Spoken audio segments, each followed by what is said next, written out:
오늘 말씀은 로마서 12장 17절 18절 말씀을 보겠습니다.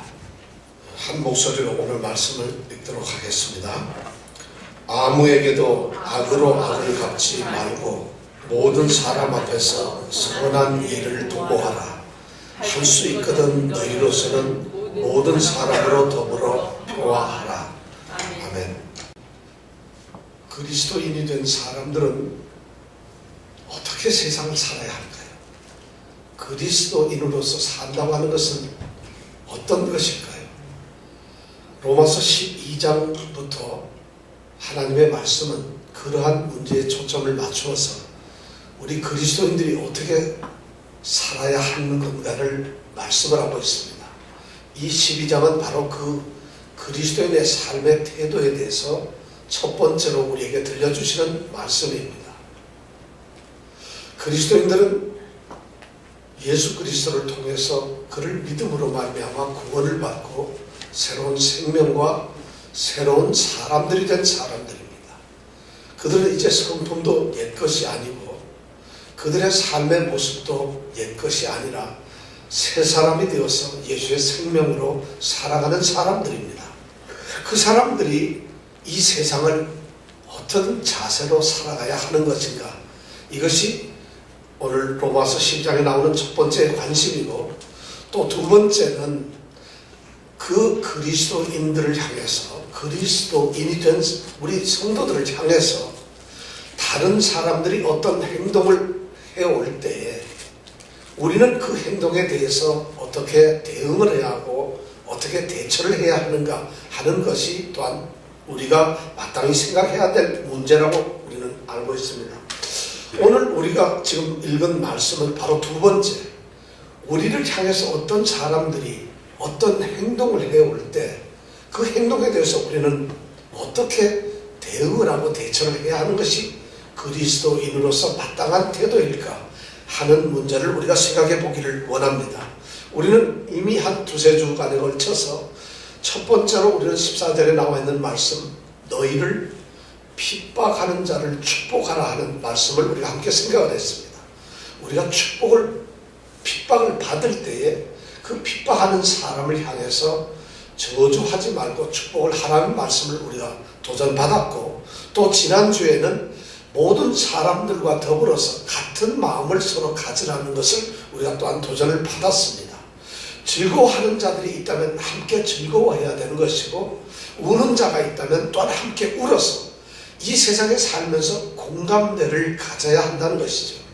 그리고 또 중요한 것은 뭐냐면 마음을 하나로 서로 연대하여서 같은 생각을 가져서 절대 어떤 한 사람이 성도로서 교만한 생각을 갖지 말아야 되고, 그래서 스스로를 낮은 자세로 겸손하게 비천한 자와 이웃이 되고, 또 자기 스스로가 그런 자리까지 내려가야 하는 것이고, 더구나 아는 것을 아는 채 하지 말라, 스스로 지혜 있는 채 말라는 말씀으로 우리가 지난주에 생각을 했습니다.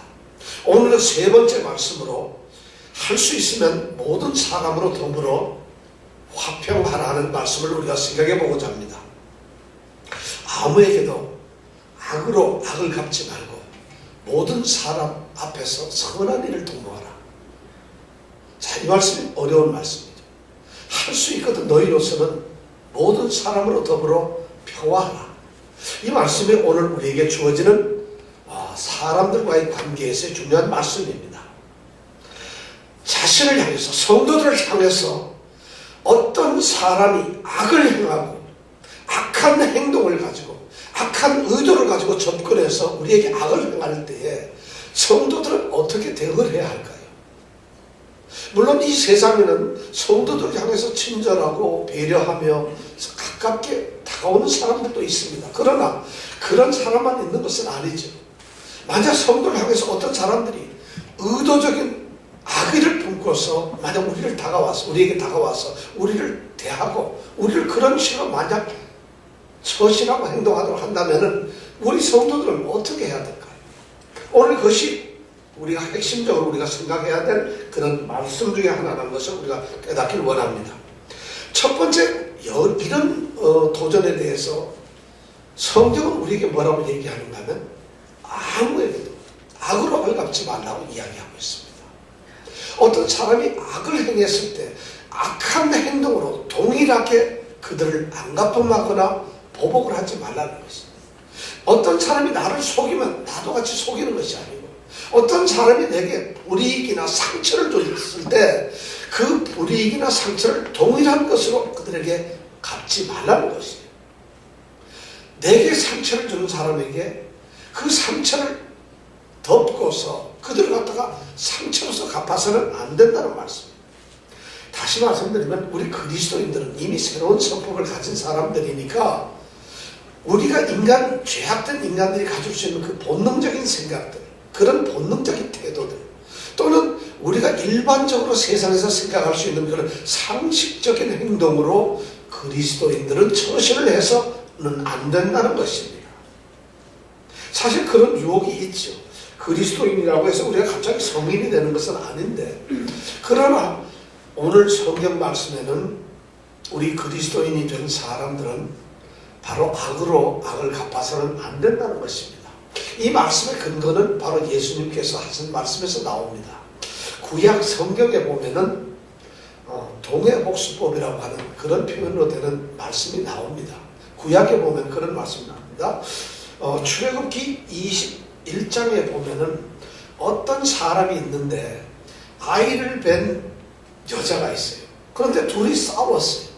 그래서 아이 뵌 이 여자가 낙태를 해서 아이가 죽었습니다. 이럴 때 어떻게 처리를 해야 되느냐? 모세율법에서 모세는 그들에게 뭐라고 이야기를 하는가 하면, 만약에 아이가 낙태가 되었거든 그 남편이 그 사람에게 보상을 청구해라, 배상을 청구해라. 그러면 벌금으로 그 남자는 그 여자에게 갚아야 된다 하는 것이에요. 그런데 아이가 낙태만 된 것이 아니라 이 아이를 뵀던 여인이 만약에 문제가 생겨서 애를 입었다. 그럴 때는 어떻게 해야 되느냐? 그때 나온 말이 우리가 유명한 말, 눈에서 만약 눈에 문제가 생겼다면 눈으로 갚아라. 이가 문제가 있다면 이빨로 갚아라. 귀가 문제면 귀로 갚고, 손이 문제면 손으로 갚고, 발이 문제가 있다면 발을, 예를 들어서 발이 잘라졌다면 발을 자르라는 거죠. 어떤 사람이 때림을 받았다면 똑같이 때려라는 거죠. 어떤 사람이 상처나 또는 불로 데우는 일을 당했다고 한다면 똑같이 불을 태워서 데우라고 하는 이런 동일한 행동으로 그렇게 보복을 하라고 하는 그런 말씀이 바로 출애굽기에 나옵니다. 모세가 나옵니다. 그뿐만 아니라 레위기에서도 똑같이, 레위기 24장 20절에 보면 똑같이 그런 말이 나오는데, 남이 어떤 사람에게 만약 상해를 입혔다면 똑같은 방법으로 상해를 입혀라. 그렇게 해서 처벌을 하라고 하는 이런 말씀이 구약에 있습니다. 그것이 유대인들에게 삶의 어떤 기준이고 율법이었어요.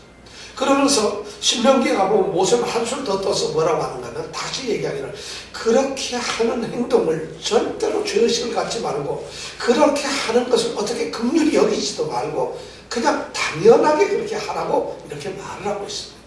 이것이 구약에 있는 말씀인데, 그런 말씀을 신약에 오면서 우리 예수님께서는 말씀을 갖다가 아주 획기적으로 바꿔놓습니다. 산상수훈에서 마태복음 5장에서 예수님께서는 그 말씀을 5장 39절부터 48절까지 이르는 긴 말씀 속에서 예수님은 이렇게 바꿉니다. 너희들이 그런 이야기를 들었지만 나는 너희들에게 말한다. 너희들은 악한 자를 절대로 대적하지 말라. 그러면서 예수님께서 하신 유명한 말씀이죠. 너희를 어떤 사람이 오른밤을 치려 하거든 어떻게? 뒤통수를 갖다 대라고요? 왼뺨을 갖다 대라. 어떤 사람이 너희 속옷을 달라고 취하려고 하거든 겉옷을 주어라. 어떤 사람이 너희를 억지로 끌고서 야 오리만 같이 가자 하면 심리를 동행해서 같이 가줘라. 이렇게 얘기를 하고 있습니다. 그런 이야기를 우리 주님께서 하면서 원수를 핍박하지 말고 사랑해라. 그리고 너에게 악을 행하는 자를 저주하지 말고 기도하라. 이렇게 함으로써 이렇게 한즉 하늘에 계신 이 하나님께서 너희를 갖다가 자녀들로 인정을 한다는 이런 말씀을 예수님께서는 하셨습니다. 이러면서 오늘 바울 사도는 로마 교회를 향해서 바로 그러한 교훈으로 다시 강조를 합니다.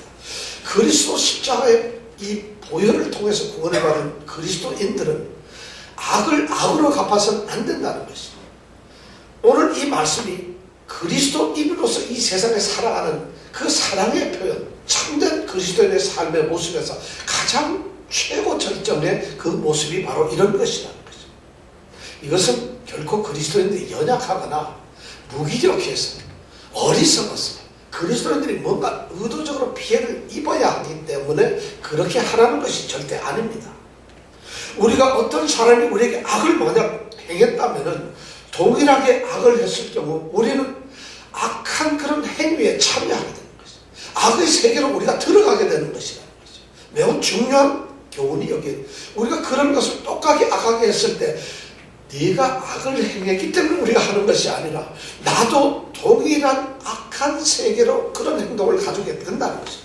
나도 악을 행한 사람하고 똑같은 사람이 된다는 것이, 우리 그리스도인들은 거듭난 사람들이 예수님의 생명을 가지고 살아가는 사람들입니다. 세상으로부터 거룩하게 구별되어서 성도라고 이름 지어져서 성도로 살아가는 사람들. 그런데 성도들만이 바로 이렇게 살 수가 있다는 것입니다. 성도들은 바로 악을 갚는 삶을 살아서는 안 된다는 것입니다. 성도들은 악한 것은 모양이라도 버려야 한다는 도전을 받고 있다는 것이죠. 이것이 어떻게 가능하겠어요? 그런데 성경은 우리에게 요구를 하고 있어요. 왜 그러면 하나님께서는 너희들이기 때문에 이것이 가능하다는 것입니다. 세상 사람들은 할 수가 없어요. 세상의 상식으로는 이것이 있을 수가 없는 것이에요. 그런데 하나님의 택하신 하나님의 사람들에게서는 이것이 가능하다는 것이에요. 아니, 이렇게 해야만 한다는 것이에요. 그래서 오늘 성경 말씀은 그렇게 이야기를 하고 있습니다. 더군다나 하나님께서 이런 말씀으로 우리에게 명령을 하실 때에는 이런 뜻이 담겨있네요.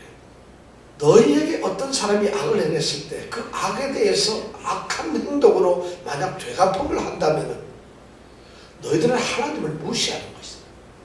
하나님의 주권적인 심판에 대해서 너희들이 도전을 하는 것이라는 것이에요. 심판은 너희들이 개별적으로, 그런 일은 너희들이 개별적으로, 너희 독단적으로 할 수 있는 일이 아니라는 것이에요. 그리스도인으로 된 사람들은 거대하게 그리스도의 한 몸을 입은 사람들이기 때문에 우리가 독자적인 개별적인 어떤 행동을 할 수가 없어요. 그 모든 것이 하나님의 주권 속에 있기 때문에 원수를 갚는 것이, 또 이렇게 악을 갚는, 악을 심판하는 이런 일은 하나님의 손에 있다는 것이죠. 그것을 우리가 했을 때 하나님이 해내셔야 되는 하나님의 어떤 권리를 우리가 침해하는 것이 된다는 것이에요. 그래서 우리는 악으로 갚아서는 안 된다는 것입니다. 오히려 그 다음 말씀을 보면은 모든 사람 앞에서 선한 일을 도모하라고 되어 있어요. 악으로 갚는 그런 일이 정도가 아니라 어떤 사람이 악을 했을 때 악으로 갚는 것이 아니라 거꾸로 더 적극적으로 어떤 사람이든지 누구에게서든지 그 사람들이 볼 때에, 판단할 때에 이 사람은 참 선한 일을 하고 있구나 하는 선한 행동을 하라고 우리에게 이야기를 하고 있습니다. 본능적으로 즉각적으로 그렇게 대응을 하라는 것이 아니라 어떤 사람들 앞에서 항상 신중하게 먼저 멈춰 서서 자신을 돌아보면서 어떤 것이 과연 선한 일인가를 생각하면서 행동을 하라는 것입니다. 우리 그리스도인들은 사실 구별된 사람들이잖아요. 그런데 우리는 다른 사람들하고 똑같이 살 수가 없어요. 그렇게 살아서는 안 된다는 것이에요. 오늘날 교회의 가장 심각한 이 위기라고 한다면 그리스도인으로서 살아가는 이 정체성이 없다는 것이에요. 그 거대한 기독교라고 하는 이 교리에 의해서, 기독교라고 하는 그 참된 진리에 의해서 그리스도인들이 생산이 되고 만들어져 가는데 정작 그 그리스도인들은 이 세상에 살면서 그리스도인의 정체성이나 모습을 전혀 드러내지 않고 있다는 것이에요. 세상의 사람들과 전혀 차별이 없다는 것이에요. 똑같은 일을 하면서 그들은 종교적 의식 생활을 하고 교회라고 하는 곳을 그냥 다니는 사람으로서 머물고 만다는 것이죠. 심각한 문제라는 것이죠. 바로 오늘 이 말씀이 모든 사람 앞에서 선한 일을 도모하라는 이 말씀이 뭔가 하면은 어떤 사람 앞에서든지 우리 그리스도인들은 자신이 누구라고 하는 건가, 자신의 신분을 먼저 생각하는 거죠. 여러분이 말을 하든지 행동을 하든지 또는 어떤 사람과 만나든지 무슨 일을 하든지 먼저 생각해야 될 것이, 여기서 도모하라는 얘기는 먼저 생각을 하라는 것이, 먼저 준비하라는 것이, 그것이 뭐냐면 내가 누구인가 하는 생각을 가져라는 것이. 실제 그런 일이 너무 힘듭니다. 바빠 죽겠는데 내가 누군지 뭐 삽니까? 당장 이익이 있으면 이익을 향해서 쫓아가고 나한테 좋으면 남이 어떻게 되든지 해야 된다고 생각하는 그런 것이 아니라는 것이. 반드시 자신이 누군가를 먼저 생각을 해야 돼요. 그리고는 그 일을 할 때 전체적인 입장에서 우리가 반드시 그 일을 해야 된다는 말씀이 바로 모든 사람 앞에서 선한 일을 도모하라는 것입니다. 모든 사람이 심판하고 판단할 때, 사람들이, 우리가 만나는 사람들마다 그 사람들이 판단할 때에 이 사람은 참 선한 일을 하고 있구나 하는 판단이 되도록 행동을 하라는 것입니다. 우리 성도들은 그러니까 굉장히 이 세상에서 빛과 같은 존재고 소음과 같은 그런 존재들입니다. 빛과 같다 소음과 같다 하는 얘기는 바로 그런 의미를 우리에게 던져주고 있습니다. 우리 그리스도인들은 이 세상에서 하는 행동 하나하나가, 말하는 하나하나가 다른 사람들에게 또는 그리스도인으로서 어떤 영향을 줄 것인가 하는 것을 생각해야 된다는 것입니다. 나의 행동이 어떤 영향을 가져올 수 있을까? 나의 행동이 어떻게 비추어질 수 있을까? 이런 것을 생각하면서 내 행동이나 내 말을 통해서 어떤 사람이라도 이 사람은 잘못되었다, 이것은 틀렸다 하는 그런 주장이 전혀 나오지 않도록, 그런 빌미가 없도록 행동을 하라는 것이죠.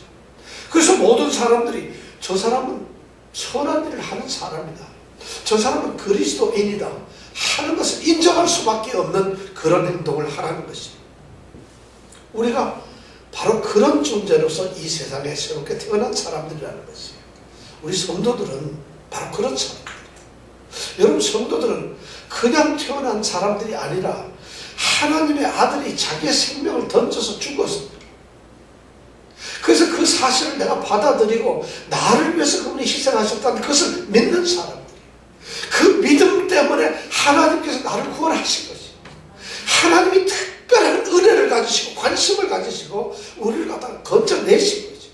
그 많은 사람 중에서 우리를 선별적으로 그냥 무작위로 아무나 말아가 아닙니다. 하나님께서 미리 아시는 걸로 하나하나를 하나님이 선택을 해서 한 사람 한 사람을 그 혼탁스럽고 혼미로운 세상에서 건져내어서 한 새로운 우리 속에 이 사람들은 나의 사람이라고 선택한 사람들이라는 것이죠. 그것이 바로 교회고, 그것이 바로 성도고, 그것이 바로 하나님의 나라고 하나님의 백성이라는 것이죠. 그러니까 우리는 바로 그런 하나님의 자녀가 되었는데 그러한 자녀다운 행동을 해야 된다는 것이죠. 왜 그러냐면 우리의 행동을 통해서, 우리가 하는 말을 통해서, 우리의 생각을 통해서 그 사람들이 그리스도의 진리를, 하나님의 나라를, 복음을, 아니 하나님을 판단하게 된다는 것입니다. 그 사람들이 우리를 보면서, 우리의 행동을 보면서 하나님의 영광을 돌릴 수도 있고, 또 우리의 행동을 통해서 그 사람들로 하여금 하나님의 이름이 모독을 받을 수도 있다는 것이에요. 그 사람들이 하나님을 평가한다는 것이 아니라 하나님의 모든 것들의 영광이, 교회라고 하는 것이 성도들의 어떤 행동, 그리스도인의 그런 행동을 통해서 그 사람들이 양심을 가지고 평가를 할 수가 있다는 것이에요. 그 사람들이 그것을 결정을 하는 것이 아니라 적어도 평가나 판단을 할 수가 있다는 것이에요. 그것이 바로 오늘 말씀의 요점이라는 것이에요. 모든 사람 앞에서 선한 일을 도모하라. 주님께서는 바로 이 말씀을 이렇게 하셨습니다. 마태복음 5장 16절에 보면 이같이 너희 빛은 사람 앞에 비추게 하여. 사랑하는 제자들을 지금 산에다 앉혀 놓고서 제자 12에게 지금 말을 하고 있어요. 너희들 내 제자인데 이같이 너희 빛은, 너희가 빛인데 너희의 빛을 사람들 앞에 비추게 하여 그 사람들로 하여금 너희의 착한 행실을 보고 하늘에 계신 너희 아버지께 영광을 돌리게 하라. 이것을 주님께서 제자들에게 말씀하셨어요. 이런 행동을 통해서 그 사람들에게 그런 영향을 끼치라는 것이에요. 그래서 세상의 사람들이 바로 그런 모습, 성도로서 우리가 그런 행동을 했을 때 그 사람들이 우리의 행동을 보고 우리는 도저히 이해할 수가 없어요. 우리는 당신들을 전혀 알 수가 없어요. 어떻게 그럴 수가 있어요? 정말 당신들은 하나님의 사람들이군요 하는 고백을 하도록 하라는 것이에요. 그렇게 하라는 것이에요. 우리 여러분들이 한 사람 한 사람 어디에 세워졌든지, 직장이든 일터든 가정이든 어디서든지 여러분들이 여러분의 빛을 통해서 바로 그러한 세상의 평가를 받아야 된다는 것이에요. 그런 모습으로 비켜야 된다는 것이에요. 이것은 우리의 착한 행실이 그렇게 만든다는 것이에요. 우리의 말로 되는 것이 아니에요. 우리가 말로서 얼마나 좋은 말 할 수 있는데 그렇게 말을 해가지고 착한 행실이 안 따르면 오히려 하나님의 이름이 모독을 받습니다. 우리가 성경 공부를 많이 했다, 예배당에 열심히 잘 다닌다, 뭐 예배를 신실하게 드렸다, 또는 뭐 교회 봉사를 많이 한다, 이것이 사람들을 변화시키는 것이 아니고 이것은 하나님과 나와의 관계입니다. 그러나 오늘처럼 모든 사람 앞에서 우리가 평가를 받는 것은 그런 종교적인 어떤 행동이 아니라 착한 행실이라는 것이에요. 우리의 행동의 모습이라는 것이에요. 그런데 오늘 교회가 아까도 제가 말씀드린 상당히 이 어려움에 처하는 이유가 이러한 행위에 대한 것, 우리의 모습에 대한 태도, 그리스도인으로서 어떻게 살아야 하는 건가를 우리에게 강조하지 않고 교회 안에서 기독교라고 하는 테두리 안에서만 우리의 모습을 강조했어요. 그러다 보니까 교회 안에서는 전부 훌륭한 사람인데 교회 문 밖에 나가는 순간 우리는 세상 사람과 구별이 되지 않아요. 차별이 되지 않아요. 바로 오늘 말씀은 그런 이야기를 하고 있다는 것이에요. 우리가 우리의 착한 행실로 그들에게 그렇게 비치도록 하라는 것이에요. 그뿐만 아니라 오늘 18절에 보니까 더 나갑니다. 더 나갑니다. 그리스도인들은 당연히 그런 것은 그러야 하는 것이 당연한데 그리스도인들이 그렇다면 교회 밖의 사람들, 다른 사람들하고 어떤 관계를 가져야 할까요? 우리 성도들끼리는 우리가 어떤 관계를 가져야, 몸의 지체로서 서로 지체의식을 가져야 된다는 것을 다 알고 있는데 세상 사람들하고는 어떤 행동, 어떤 모습으로 우리가 관계를 가져야 할까요? 이것이 오늘 18절에 있는 말씀이에요. 할 수 있거든 너희로서는 모든 사람으로 더불어 평화하라는 거죠. 깜짝 놀랄 말이죠. 아니 구원받은 성도들이 세상의 불신자들, 지옥으로 향하는 그 사람들과 화평하게 지내라는 것이 도대체 성경에서 할 수 있는 말인가요? 그러나 성경은 오늘 분명히 우리에게 그것을 요구하고 있고 그렇게 하라는 거죠. 세상 사람들과 화평하게 지내라는 것이에요. 불신자들과 화평하게 지내라는 거예요. 이것이 바로 우리 기독교가 갖는 성도들을 향한 가장 뛰어난 이 보편성이에요. 우리는 절대로 우리는 외톨이로 홀로 이 독립되어 가지고 고립적으로 살아가는, 폐쇄적으로 살아가는 그런 사람들이 아니라는 것이에요. 그리스도인들은 그냥 교회라고 하는, 기독교라는 그 안에 들어와서 우리들끼리 살아가는 그런 존재가 아니라는 것이에요. 우리 그리스도인들은 그렇게 그냥 불륜을 받았고 우리가 세상으로 구분이 되어서 따로 세워진 사람들이지만 우리가 살고 있는 세상은 바로 죄와 악이 관영하고 그것이 지배하고 있는 그런 세상이라는 것이죠.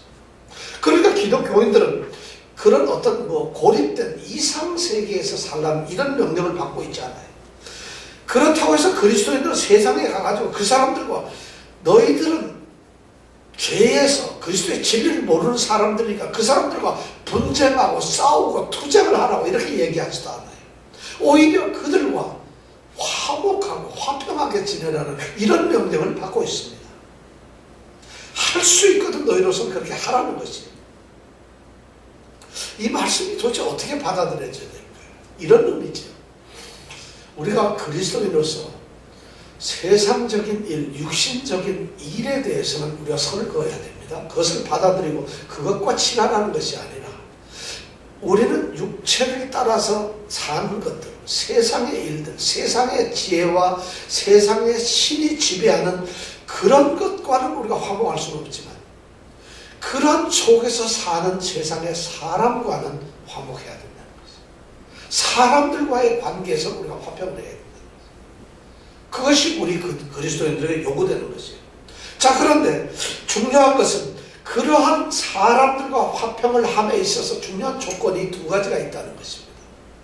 첫 번째 조건, 두 번째 조건인데 이 두 가지 조건인데 그것이 뭐냐면 할 수 있거든 너희로서는 이 두 가지 조건이 다른다는 것이죠. 첫 번째가 이제 할 수 있거든 모든 사람으로 더불어 평화하라고 얘기를 하고 있어요.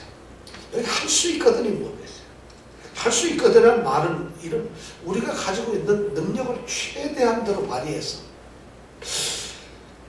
우리가 할 수만 있다면 가능한 데까지 힘을 다해서 아니 어떠하든지 이런 의미로 이 할 수 있거든을 이야기하고 있는 것은 아니라는 것이에요.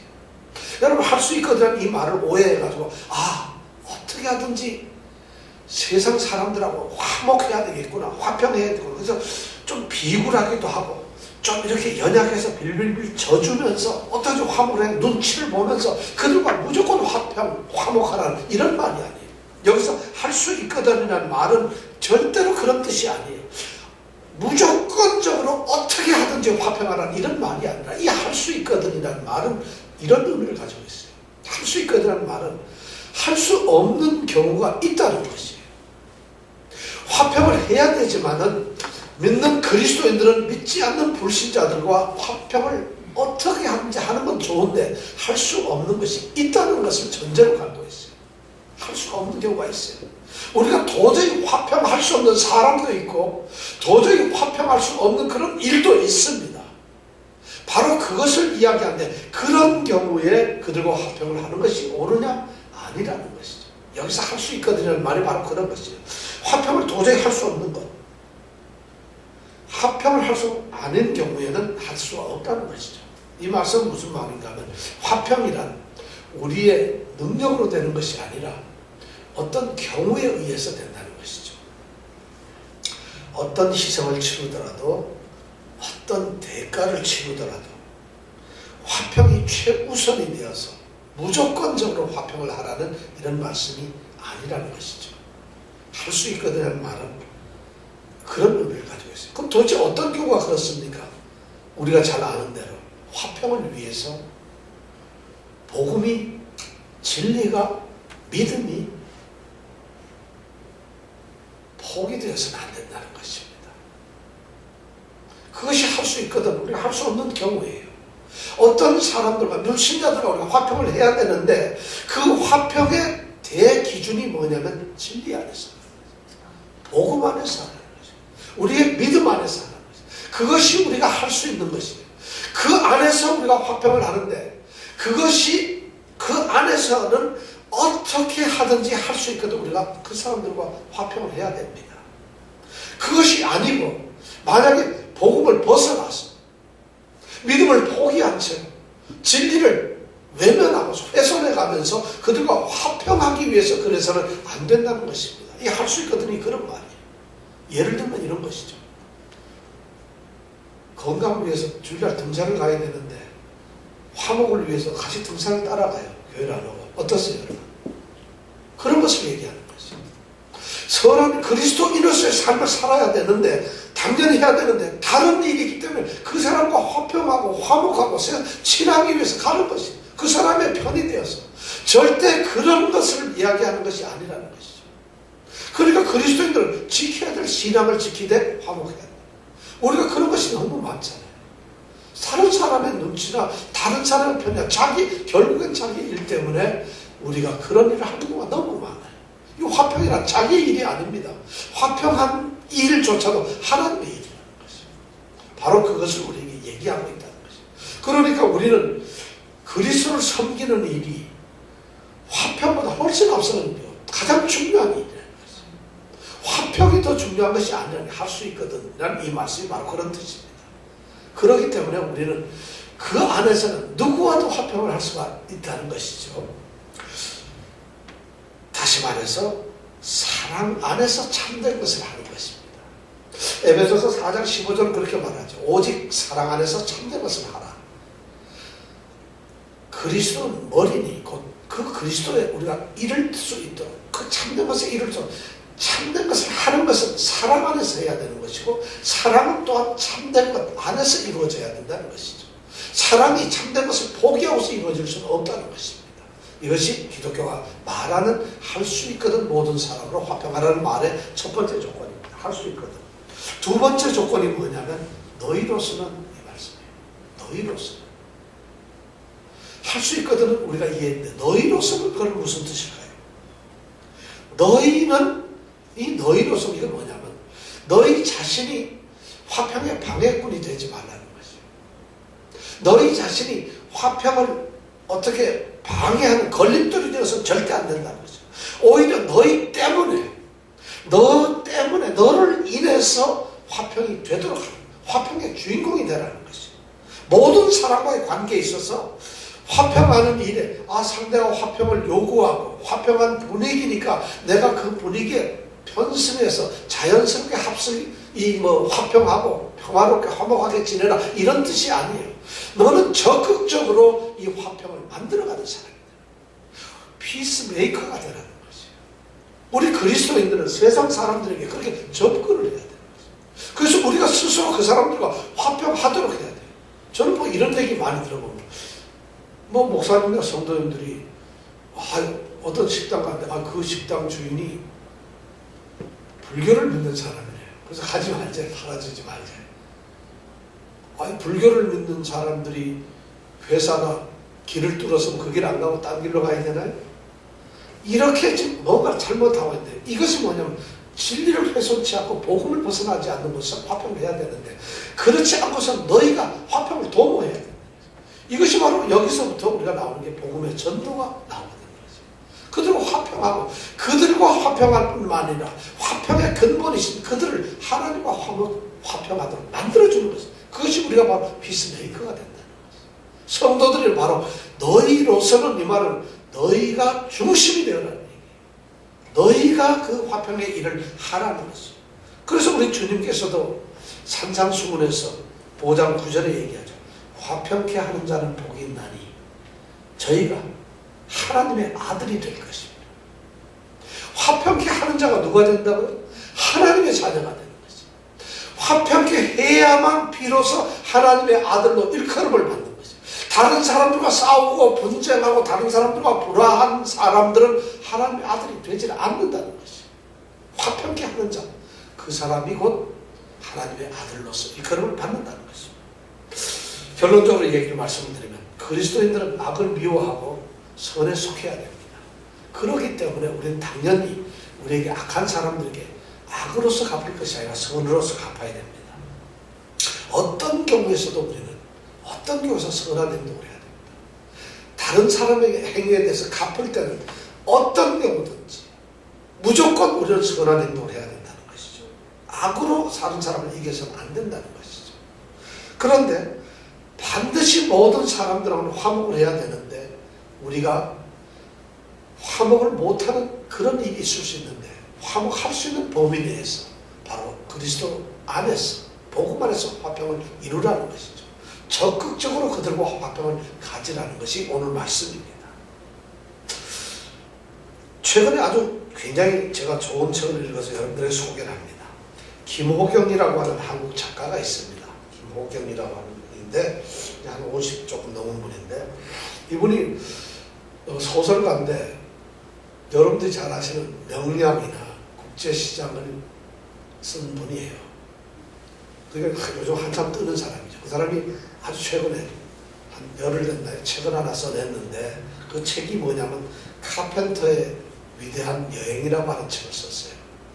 이 카펜터의 위대한 여행이라고 하는 책인데 이 책은 뭐냐면 어떤 아버지가 아들에게 여행을 같이 가자 30일 동안 그래서 여행을 가는 것이에요. 그래서 여행을 가는 이야기 사실입니다. 실화인데 그것을 소설 형식으로 썼어요. 카펜터의 위대한 여행이라고 하는 책을 썼어요. 근데 책의 내용은 이겁니다. 아버지 이 데이빗 카펜터라고 하는 사람이 있어요. 이 사람은 미시시피에서 태어난 사람인데 거기에서 가난한 이 어부의 아들로 태어났어요. 그래서 아주 어렵게 살다가 그런데 성공을 했어요.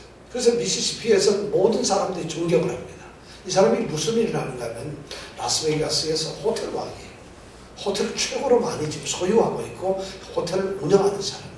이 데이빗 카펜터라는 사람인데 이 사람이 평생 자기는 성공만, 왜냐하면 가난한 데서 자라났고 힘들었으니까 성공만 위해서 쫓아왔어요. 그럼 일 때문에 모든 것을 다 포기하고 살아왔는데 어느 날 이 사람이 이게 아니로구나 하는 것을 깨닫습니다.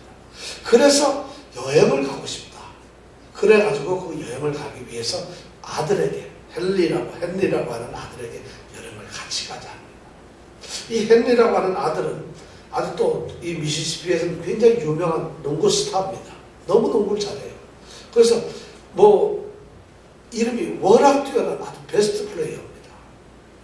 그래서 근데 놀라운 것은 그 아들이 농구를 처음 시작할 때든 또 농구를 할 때 이 아버지가 일을 하려고 전혀 관심을 갖지 않았어요. 그러니까 농구 경기장을 한번 보러 간 적도 없고 이 아들이 대학교를 들어가서도 차 하나 사주질 않아요.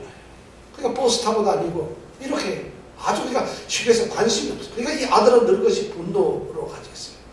우리 아버지는 일만 아는 사람, 남에게만 친절한 사람, 우리 가정을 모르는 사람 이렇게 생각하고 있어요. 그러다 보니 그런 앵거도 있고 좀 이런 게 있었겠죠. 근데 어느 날 경기를 하는데 근데 이 팀이 워낙 이 헨리가 게임을 잘하니까 항상 이겼는데 어느 날은 경기를 하다가 이 친구가 그만 화가 나서 폭발해버렸어요.